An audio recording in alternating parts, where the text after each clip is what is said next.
Every time you're rushing, you want to put both hands on and do like this and then just read, and then you're jumping all over the place. You put yourself in a bad spot. So I want to just get your feet right before we even get your hands right. So what I want you to do, I'm just going to be here. I want you to put your hands right behind your back. So that way your hands are behind your back, you can't use them. Because what I want you to be able to do, what we're going to build off of, is we're going to build a ghost rush. And just go like this. But hands behind your back, this is going to be the outside foot of the tackle right here. I just want you to get this third and long situation. I just want you to get here. I want you to run and then bend, and then break down on Walker's outside hip. And I'm going to be here as a tackle. I want you to just get in a good stance, and I'm going to get close to you, but I just want you to run and just go, all right? I don't want you to flip your hips. You don't need to flip your hips. Your hips just need to be in line with the cone, just like we were working last week, all right? I'm going to coach you along the way. So where should your eyes be still? Shoulder. Outside shoulder, okay. Good, just get tighter to my cones. The cones are there for a reason. Get tighter a little bit and then angle yourself. Get a little bit of tilt. Too much tilt, that's good right there. Perfect. Push that knee forward. Because again, your 2-point stance, right? If your shin angle's up, the first place you're gonna go is up. Okay. If you had a good 2-point stance, you wanna push this knee forward, get the best shin angle possible, because the shin angle is gonna dictate your first step. You want your first step to be low, explosive, so you gotta be able to bend around this. You wanna beat this guy to the spot. Good. See, we're not getting messed up with the hands. It's good stuff, it's good stuff. One more. Now, what I'm gonna do is I'm gonna throw a hand at you and I want you to miss it. Keeping with the no hands, I'm gonna throw a hand at you. I want you to go like this. So full speed, this is what it's gonna look like. Throw the hand, that's all it is, subtle dip. As a high school football player, especially a defensive end, my firm belief is that the ghost rush is like one of the most powerful things you can do. Because again, you're trying to hit people, you're trying to out-muscle people. If you can just run around them, which you can, most of these people, they're literally getting stuck like this. Most of the players, especially at your last game, they're setting here and they're stuck. They cannot beat you there. If you can beat them to the outside without touching them, that is the fastest way to get a sack, and that is the cleanest way to get a sack. And it's the fastest way to get in the quarterback's face so he doesn't juke you out in the backfield either. So let's work on that. We gotta match the ghost rush here. Hit. Good. Finish, nice. Regular hands. But if you touch me, I'm gonna be mad. Good. Good. But I want you to think like, and I was trying to tell you this in the game, when you're rushing and you're trying to beat the guy to the spot, you're trying to beat him with speed, you understand what I'm saying when I'm beating him to the spot. That red cone is the spot right here. You want to beat me to the spot. You should be able to beat me, especially when you're wide out here, without even touching me. That's how you're going to get a sack, because this guy's going to look like he's going to be in your face, and he's going to get stuck right here, and he's not going to be able to beat you. So your first step needs to be violent downhill right. I mean, take it easy on that, but you got to know it's third and long. You got to know it's pass. Yeah. You got to know that you have the outside. You got to know that you got to beat him to the spot. You got to know that you have to have a good get out.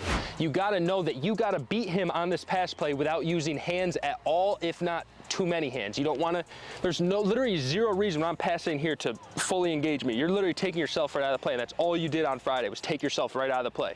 There's no presence on the quarterback other than your hustle, which was good. But you can beat these guys without even using hands. That's the beautiful thing. It's like you can be really bad at football up here and look really good. If I'm not giving you a good look at tackle, there's no sense in you giving me a good look at defensive end. If I'm giving you the outside to run and go sack the quarterback, then run and go sack the quarterback. Yes, sir. You hitting a spin move on me when I'm literally have it moved and you could have just ran around me is you wasting your time. Yes, sir. And you hitting me, pretending you're stronger than me, is wasting your time. Good. That's it. If you take a small step, what is gonna happen though? Like if you get a bad get off, what's gonna happen? I'm gonna go like this and then... Okay, that's fine, but what's gonna happen is I'm just gonna wash you all the way down here. Even a bad tackle can wash you when your get off is 6 inches. Yeah. So that's why we work get off so much. I need you to have a violent get off, and I need you to beat me to this spot. It is a race to that spot right there. Know it in your brain. Fine, good. What am I gonna say there? Don't dip, because I never gave you anything. Again, that's the whole point, is doing extra, you know what I mean?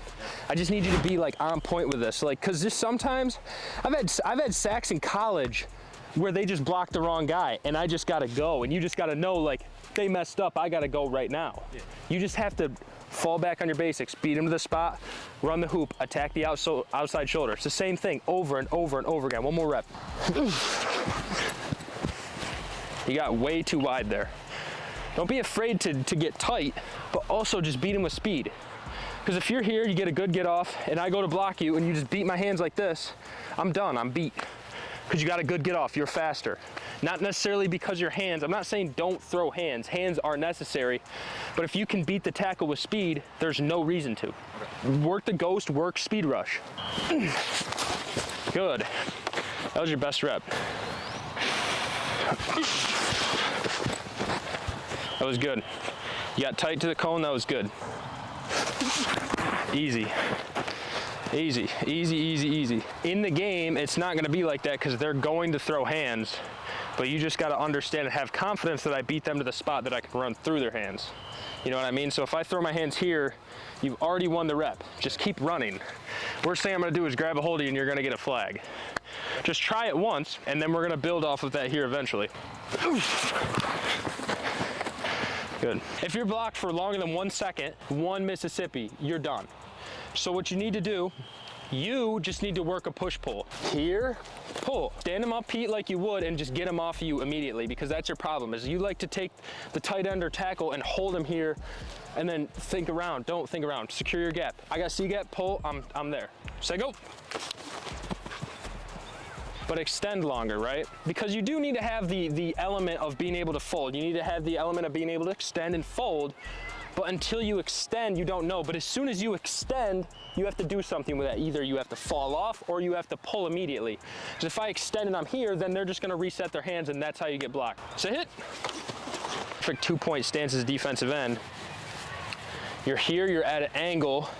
Your feet are just a little bit narrower than shoulder width apart. You know you're driving off that outside leg. So you can push that knee forward. Push it way forward to the point where your heel is like off the ground. And 90% of your weight is on this leg. So that way you know as soon as that tackle shoulders move, you're here.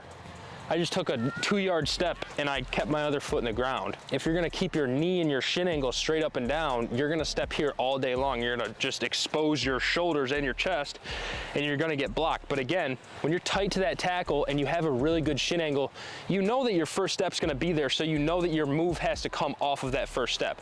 Now in this certain situation, we're just beating the tackle to the spot. But we're gonna get into that 3-step counter here in a minute, because you need to start working that too.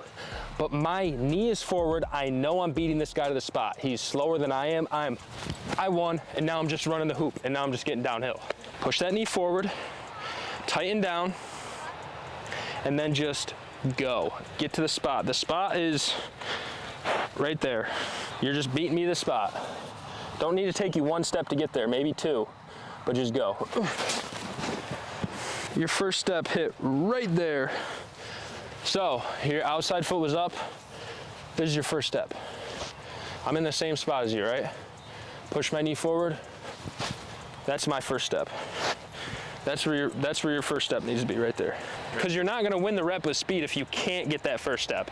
Okay. Does that make sense? Because it doesn't matter how fast you are, it's about who can get to the spot first. I don't like how your foot is like sideways. You can bend your foot a little bit, that's fine, but you still need to be vertical. Don't drag that back toe. I know, that's all good. How many times are you gonna drag your toe? Again, just run. I think this is your problem again. Put your hands right behind your back. Pick your feet up, pick your feet up, pick your feet up.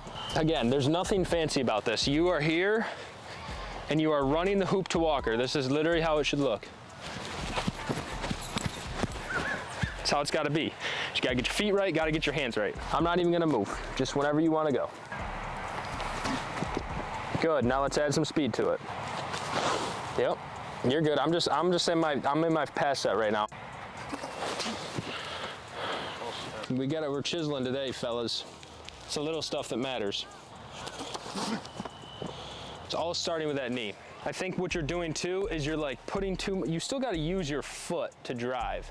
It's not just your toe, because I think what you're doing is you're pulling that heel off the ground, which is losing a lot of traction to get a good violent first step. So keep the toe in the ground, keep your whole foot in the ground, but just push your knee forward to the point where your heel feels like it's about ready to start coming off the ground. See how my heel's in the ground right now? But my knee is still over my toe, so that means when I get off, I'm low and explosive, I'm out. You're on your toe right now, and you're using your calf to project all your force versus your whole leg. So try that, and I'm sure it'll work a lot better. There you go. See how your heel's already off the ground? I shouldn't be able to slip a credit card underneath your heel. Heel should be flat. Good. Your first step was here. That's exactly where it's supposed to be. So that's the solution to that problem. So going forward, when you're in your 2-point stance, your heel should not be off the ground. Knee forward, heel in the ground. One more time. Your heel just barely got off the ground there. And just be careful now, because what you're doing is you're kind of leaning now that I'm giving you your own go. And if you do get your heel off the ground when you're leaning, then that's why you're going to take that step forward, and then you're going to be screwed, all right?